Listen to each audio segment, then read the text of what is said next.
کهک، روستای 67 نفری. کوچه باغ‌های کهک این روزها قدمگاه تاریخی گردشگری کهک خوش اومدید.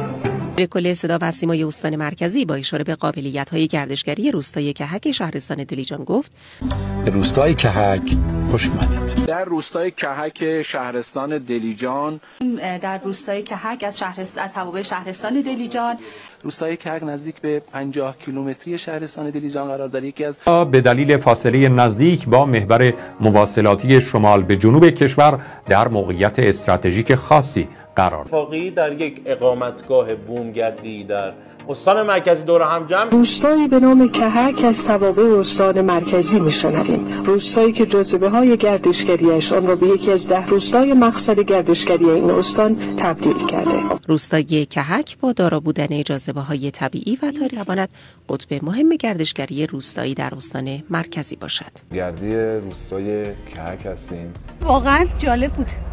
زهرانوری، خبرگزاری صدا و سیما، غار کهک دلیجان.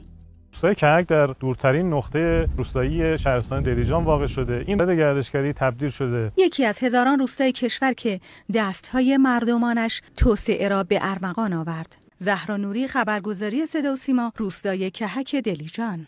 از روستای زیبای کهک شما رو به خدا یکتا میسپارم.